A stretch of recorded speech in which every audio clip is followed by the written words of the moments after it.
Buenos días con todos amigos y amigas. Vamos a grabar un nuevo video en nuestro canal de filosofía y en esta ocasión vamos a presentar un tema muy interesante. Vamos a presentar el video Ordo Amoris, Max Scheler y el sentir pensar de los pueblos originarios. Eh, Comenzamos.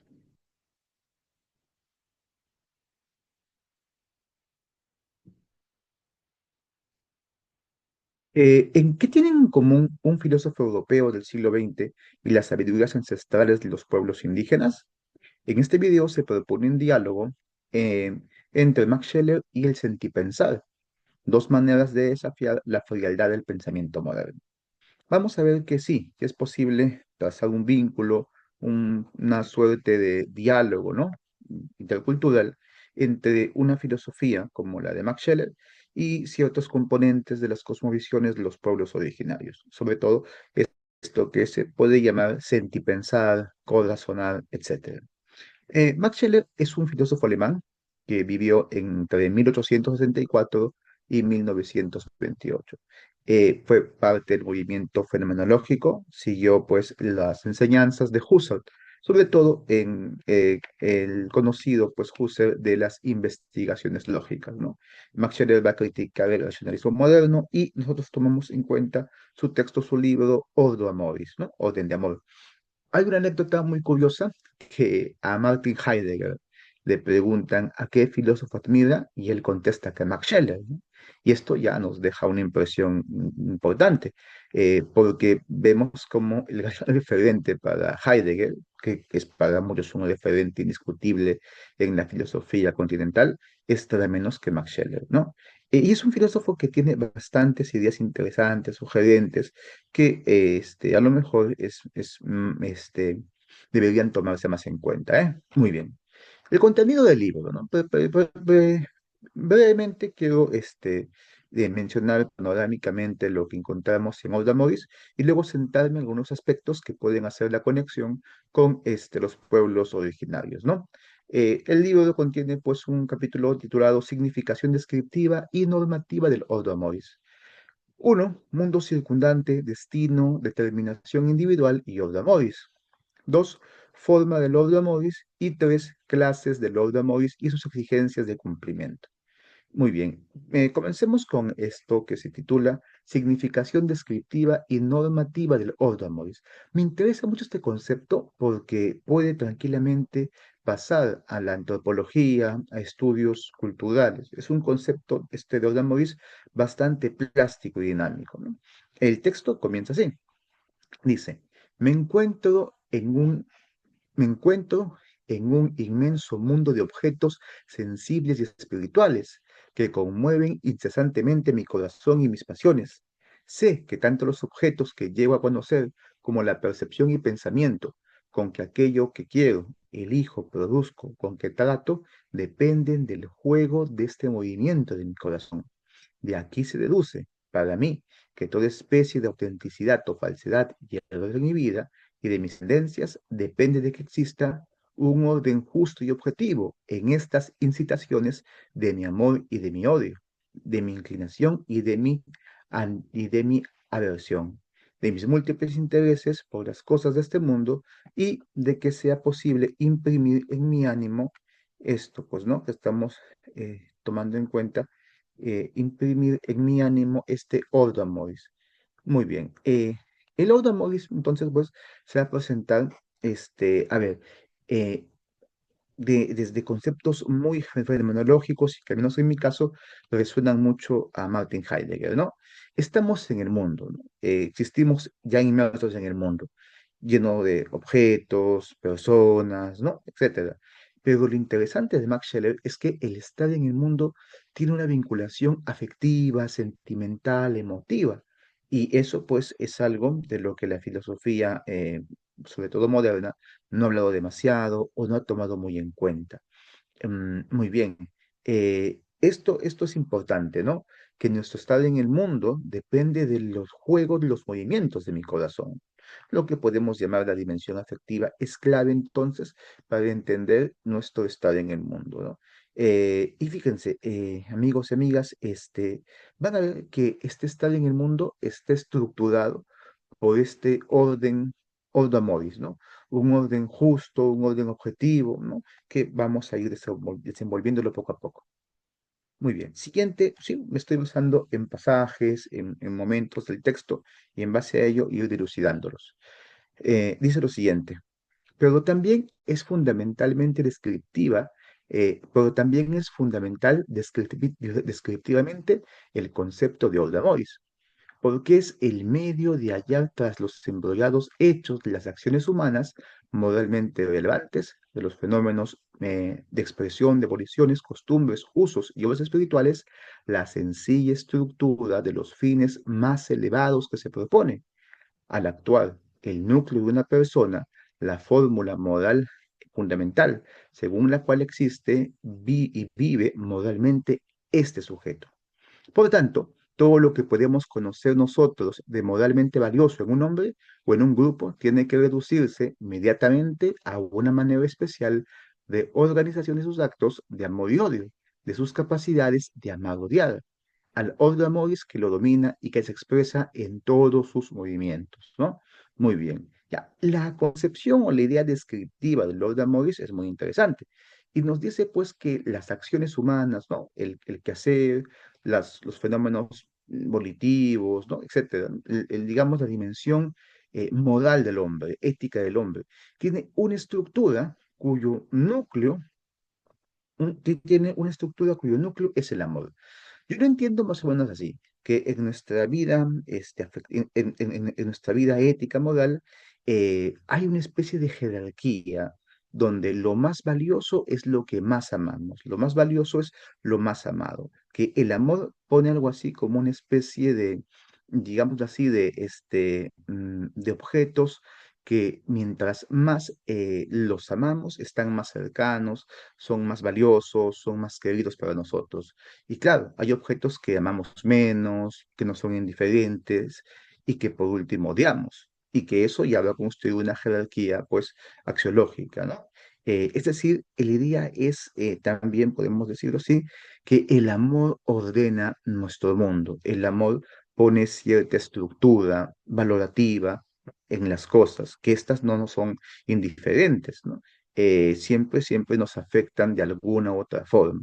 Cosa que también menciona Heidegger en Ser y Tiempo, dedica, pues, ¿no? Toda una sección a la disposición afectiva, y claro, esto puede tomarse como una influencia también de Max Scheler. Bien, y aquí viene una parte que creo yo profundiza más en esta pista, donde dice ahí el texto, ¿no? Leo y comento también esta siguiente parte. Y todo esto creo que nos puede ayudar también en un campo más antropológico, donde a lo mejor queremos explorar otras culturas, otros ámbitos, ¿no? Que obviamente Max Scheler se refiere a tomar como referencia a la tradición occidental. Pero aquí dice, ¿no? Al investigar la esencia de un individuo, una época histórica, una familia, un pueblo, una nación u otras unidades sociales cualesquiera, habré llegado a conocer y a comprenderla en su realidad más profunda si he conocido el sistema articulado en cierta forma de sus efectivas estimaciones y preferencias. Llamo a este sistema el etos de su sujeto, pero el núcleo más fundamental de ese etos es la ordenación del amor y del odio, las formas estructurales de estas pasiones dominantes y predominantes. Y en primer término, esta forma estructural en aquel estrato que haya llegado a ser ejemplar. La concepción del mundo, así como las acciones, hechos del sujeto, van regidas desde un principio por este sistema, ¿no? Este es el, digamos, sistema de preferencias, el sistema, pues, afectivo, estimativo, ¿no? Y este sistema, pues, es individual, pero también encontramos en un pueblo, en una cultura, en una época, ¿no? Toda época, toda cultura, todo pueblo tendría un sistema un sistema afectivo, un sistema valorativo, un sistema de preferencias. Muy bien. Este sistema se le puede denominar etos, ¿no? El etos ¿sí? Que es una palabra de resonancia griega, que significa morada, etcétera. Pues, ¿no? Pero, digámosle, en el lenguaje de Scheller, este sistema de preferencias es el ethos de un pueblo o de un individuo. Muy bien. Y el núcleo, lo central, ¿no? Lo fundamental de ese ethos es la ordenación del amor y el odio, ¿no? Esta estructura valorativa donde lo más valioso es lo que más amamos. Y a medida que nos alejamos de él, pues empieza a disminuir nuestro interés, atención, hasta la indiferencia o el odio, ¿no? Muy bien. Entonces, es clave ver que en este sistema de preferencias, ¿sí? O etos, está de por medio el orden que traza el amor, el orden que produce el amor, ¿no? El amor ordena nuestra existencia, nuestro mundo, nuestra vida, ¿sí? Muy bien. Y clave, esto último aquí me parece ejemplar, me parece interesante la concepción del mundo, ¿no? La cosmovisión, van elegidas pues por este sistema. La cosmovisión, sí, se tiene que comprender también con este componente afectivo. De lo contrario, pues se ve una cosa muy incompleta, muy abstracta, ¿eh? Muy bien, sigamos acá. Mundo circundante, destino, determinación individual y ordre amoris. El mundo circundante es un tema común en varios fenomenólogos, en Husserl, en Heidegger, Jean-Paul Sartre, etcétera, ¿no? Y obviamente también Max Scheler le da su propio tratamiento. Va a decir, las cosas bienes a lo largo de las cuales conduce el hombre su vida, las cosas prácticas, las resistencias del querer y del hacer con que tropieza su voluntad, todo esto se haya penetrado del mecanismo selectivo especial de su ordo amoris y vigilado al mismo tiempo por él. El hombre no prefiere siempre las mismas cosas y los mismos hombres, pero sí la misma clase de hombres y de cosas, clases que son en todo caso clases de valores, que le atraen conforme a ciertas reglas constantes del preferir, ¿no? Muy bien, ¿qué cosa dice aquí Max Scheler? Que estamos en el mundo rodeado de cosas, pero estas cosas no son objetos de la teoría, objetos pues que simplemente están ahí. No, no, son bienes, son objetos que valoramos, de alguna u otra forma interesan, importan para nosotros. ¿Qué significa esto? Que en primer lugar está siempre una vinculación afectiva, una vinculación pues desde el corazón con las cosas. Ya después vendría pues una visión más teórica, más racional, pero en el principio nos vinculamos al mundo desde nuestras emociones, sentimientos, afectos. Esto inclusive en el plano de la percepción, que uno podría pensar que es lo más teórico, pero inclusive ahí Scheler dice, propone que ya cierto interés, cierta atención, cierta cuestión distinta a lo racional nos conduce, nos guía, ¿no? Se antepone a lo que luego puede ser una percepción intelectual, una percepción ya en modo teórico. Esto también lo trabaja en un texto llamado Amor y Conocimiento, ¿no? Donde ahí en el primer ensayo, ¿no? Justamente desarrolla esto. Muy bien. Eh, a ver, la cita continúa, dice, a ciertas reglas constantes del preferir, del posponer lo uno y a lo uno, de lo uno al otro, y que la atraen y le repelen donde quiera que vayan. Esta atracción y repulsión que no parten del yo como la llamada atención activa, sino que está regular y circunscrita por las cosas y actúa después potencialmente en forma de disposición en las actividades vividas del interés y del amor. Determina no solo lo que percibe y observa, lo que les decía, que esto afectivo determina previamente lo que percibimos, lo que observamos, ¿no? Y lo que deja de percibir y de observar, sino también el material mismo de todo posible percibir y observar.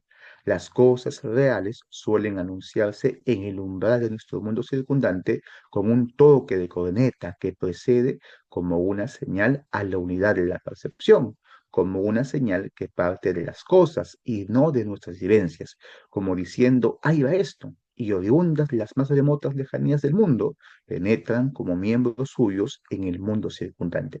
Esto último nos muestra el realismo de Max Scheler. Es decir, no es el sujeto el que construye, no es el sujeto el que pone, no, no, sino por el contrario, hay como una preeminencia, hay un privilegio a las cosas que se anuncian, que se dan, y esta metáfora, ¿no? Se anuncian con un toque de corneta.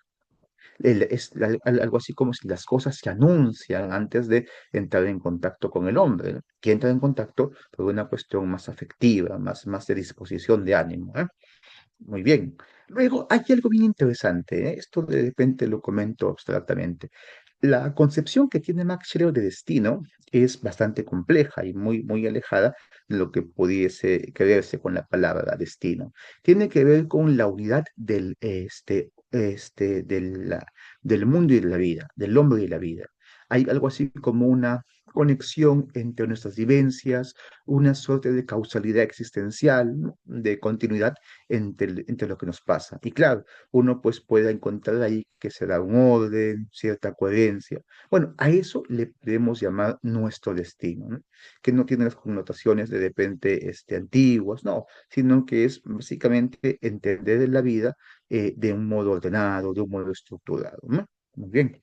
Eh, pero sobre esa base hay que comprender que se da una determinación individual, un intento de comprender al individuo en tanto individuo, ¿no? Comprenderlo por sí mismo. Y esto pues es una cosa, me parece a mí, muy interesante. Veamos este pasaje. Esta determinación expresa el lugar que pertenece a ese sujeto en el plan de salvación del mundo y expresa también su especial faena, su oficio en el viejo sentido etimológico de la palabra. Oficio como un hacer, ¿no? Como un deber, una cosa que uno tiene que realizar, ¿no? El sujeto puede engañarse acerca de él, puede faltar libremente a él, puede también conocerlo o realizarlo.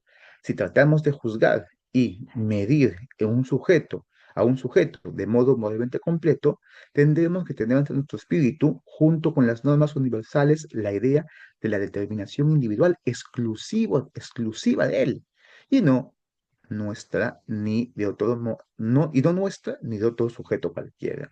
Esto es fascinante, pues, ¿no? Es la idea de tratar de entender al sujeto desde su propia, ¿no? Referencias, del sujeto, no que con la imposición que puede darle, pues, una persona, un grupo, ¿no?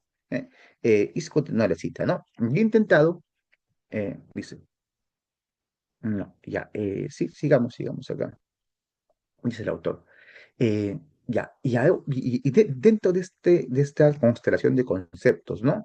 Dentro de esta constelación de conceptos, como mundo circundante, ¿no? Destino, determinación individual y obviamente el Oda Morris. Tenemos aquí una primera apertura a la diversidad, ¿no? Un pasaje que me parece fascinante, porque justamente nos ha permitido hacer la conexión con los pueblos originarios, con otras tradiciones, ¿no? Un poco la idea es pues que vivimos en un mundo circundante donde antes de percibir sentimos, estamos afectados, ¿no? Y concibiendo nuestra existencia, nuestra vida, encontramos que hay un orden, una causalidad, una conexión entre lo que hacemos, ¿no? Y ahí mismo en esa trama podemos determinar al individuo, que apunta a lo que Scheller denomina persona, ¿no? Y buscamos una determinación del individuo, ¿no? Una comprensión del individuo. Y en este contexto, Scheller dice, es de esencia del mundo moral justamente que los casos de máxima perfección imaginables, el presentarse dentro del marco del bien universal objetivo, pero también el darse a un tiempo dentro de una serie nunca terminada de valoraciones únicas individuales, dentro de una serie históricamente única en cada caso de momentos de ser, de acción y de obra, cada uno de los cuales posee su exigencia del día, la exigencia de la hora, de la exigencia de la hora. Por eso, esta falta de uniformidad no es algo que típicamente no debiera existir, sino que lo que no debiera existir sería, por el contrario, la uniformidad de todas las normas de los hombres, pueblos, naciones y agrupaciones de toda especie. Pero entonces tiene que tener también un lugar dentro del marco de la determinación universal del hombre, como ente espiritual dotado de razón, todas sus determinaciones individuales. La determinación individual no es subjetiva, por el hecho de que puede ser conocida y realizada exclusivamente por aquel para el cual existe. Antes bien, es muy posible que otro conozca, tal vez más adecuadamente que yo, que yo mismo, mi determinación individual, ¿no? Muy bien. Muy bien. Claro, conocemos que Max Scheler pues, es el gran teórico de la axiología y que propone valores absolutos, valores universales, objetivos, ¿no? Y creo que al principio resalta eso, ¿no? El marco del bien universal objetivo. Muy bien, pero esto no excluye que haya actos, que haya algo así como aquí lo pone, ¿no? Ya. eh, una serie nunca determinada de valoraciones, valoraciones particulares, valoraciones únicas, valoraciones ya de repente más puntuales, ¿no?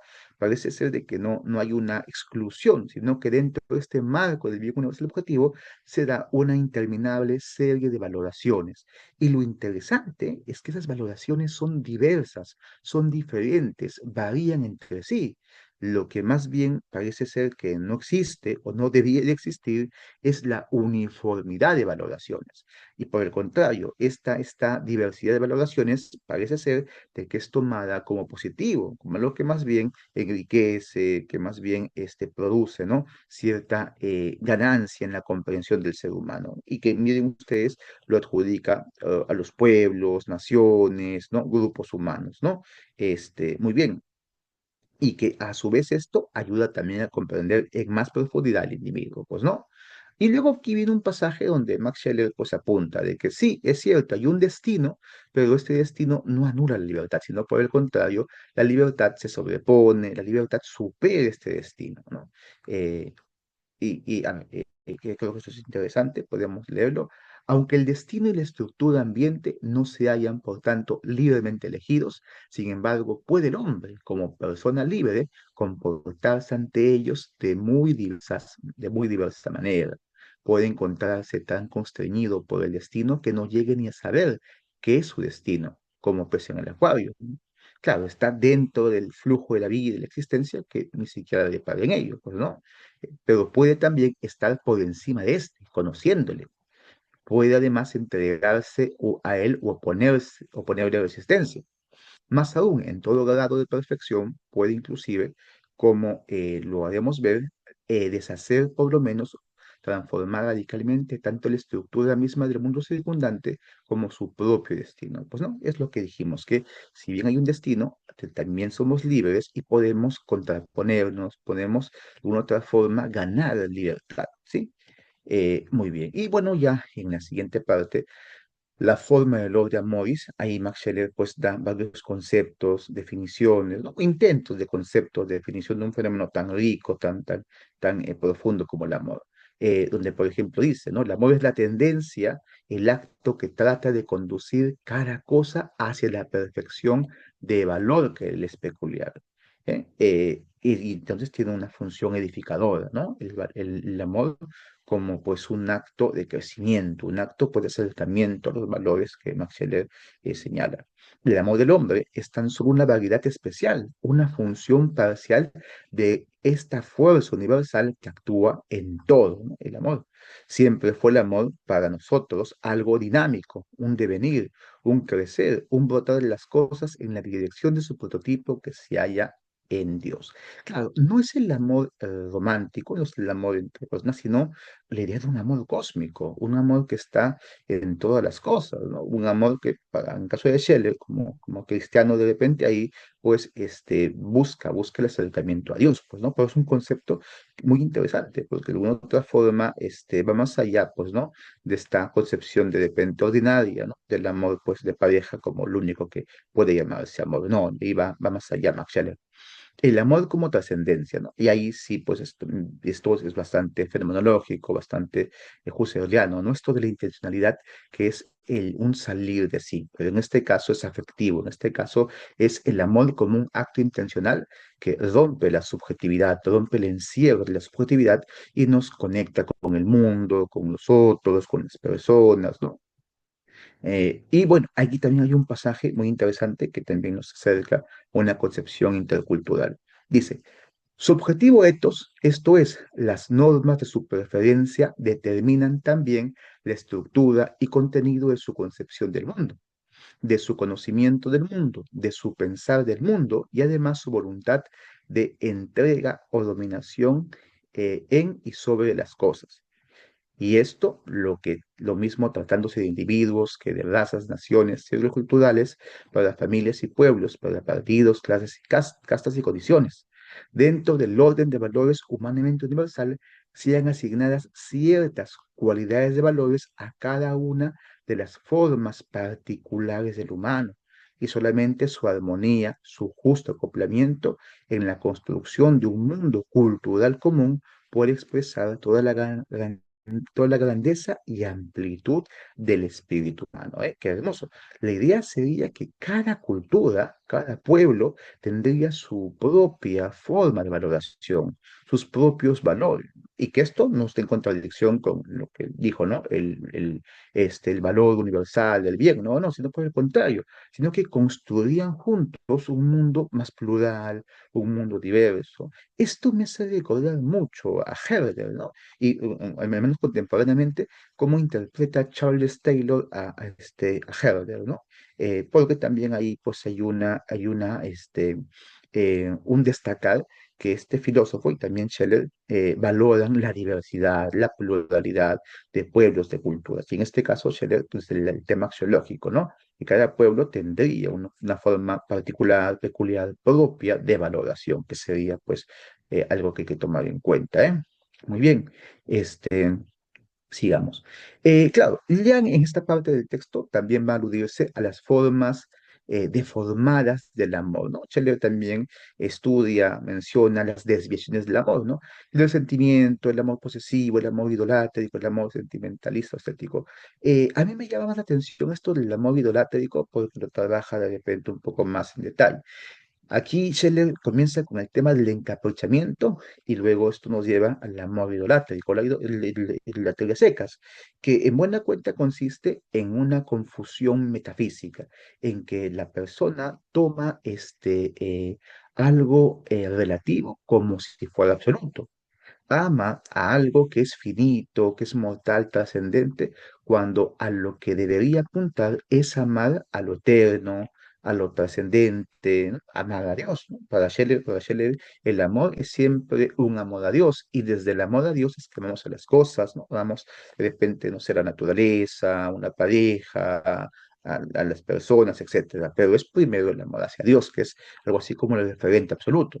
Pero la idolatría justamente consiste en que amamos de forma absoluta a algo particular, a algo puntual, ¿no? Muy bien. Y en este pasaje hay una cosa que sí me parece importante, que hay toda una digresión, ¿no?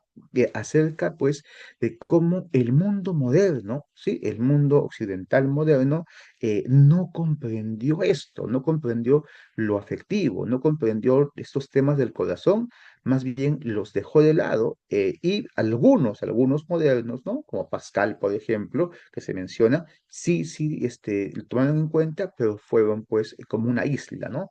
Dentro de un mar más bien de frío racionalismo. Veamos acá algunas cosas que esto sí es clave para lo que luego voy a sugerir. Porque lo que llamamos ánimo o simbólicamente corazón humano, no es un caos de ciegos estados sentimentales que se asocian y se disocian conforme a reglas causales cualesquiera, con otros datos psíquicos. Es, por el contrario, el reverso articulado del cosmos, de todos los posibles caracteres amables de las cosas. Es por ello un microcosmos del mundo de los valores. El corazón tiene sus razones, la frase de Pascal. Entonces, fíjense, ya de entrada, vemos pues de que este mundo, ¿no? De los sentimientos, del estado de ánimo, ¿no? El mundo del corazón, no es algo caótico, no es lo irracional, sino que por el contrario tiene su propio orden, ¿no? El orden del amor, su propia lógica, su propia forma de construir. Y claro, y más bien habría que ver que hay una conexión también con el cosmos, ¿no? Y una conexión también con al menos el cosmos en el sentido del mundo de los valores, ¿no? Que es lo que trabaja Scheller. Y luego dice, el corazón posee algo estrictamente análogo a la lógica en su propio dominio, que, sin embargo, no coincide con la lógica del entendimiento. Claro, hay una lógica del corazón, hay en él leyes inscritas, como ya señalaba la doctrina del Nomos Ágrafo de los antiguos, que respondía al plan según el cual está edificado el mundo en tanto que mundo de valores. Amar y odiar, ciega o evidentemente, no significa cosa distinta del poder juzgar ciega o evidentemente. El amar y el odiar son formas de ordenar el mundo, de valorar. Y esto dentro de una lógica, ¿no? De los sentimientos, lógica del corazón, que es tan válida, tan justificada como la lógica del entendimiento, diríamos, ¿no? Muy bien, una cita más. No son brutos estados de hecho unidos al humano, sino un conjunto de actos dirigidos, ¿no? Los sentimientos, ¿no? Lo afectivo, dirigidos de funciones que poseen en sí una ley independiente de la organización psicofísica humana. Un conjunto que trabaja con precisión y pone ante nuestros ojos una esfera de hechos rigurosamente objetiva. Esta es la influencia husserliana, fenomenológica, que los sentimientos sean tratados, ¿no? De forma rigurosa, que trate de captarse en ellos, ¿no? La objetividad, su objetividad propia, ¿no?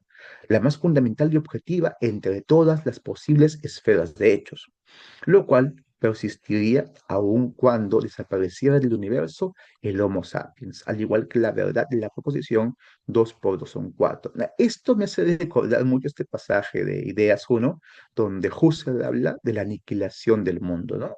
Que las esencias como cuadrato de la conciencia seguirán existiendo, así se aniquile el mundo, ¿no? Bueno, algo similar dice aquí, dice Max Scheler, pues, ¿no? Muy bien. Eh, y aquí pues nos lleva una cuestión, ¿no? Que el mundo moderno ha olvidado todo esto, que el mundo moderno olvidó el corazón, los sentimientos, se entregó al frío racionalismo, pues, ¿no? Dice lo siguiente, si esto ha sido olvidado, no solo por tal o cual hombre, sino que por épocas enteras, ¿no? La modernidad, diríamos, que consideraron la vida emocional toda como un bruto hecho subjetivo del hombre sin significación ni necesidad objetiva ninguna, sin sentido ni dirección. Débese no a un resultado de disposiciones naturales, sino que es la culpa de los hombres y de los tiempos, ¿no?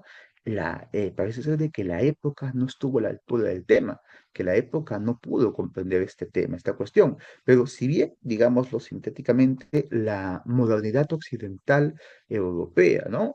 Valga la redundancia, olvidó esto, no lo comprendió. Bueno, los pueblos originarios jamás lo olvidaron. Siempre tuvieron presente la lógica del corazón. Siempre, conocieron, tuvieron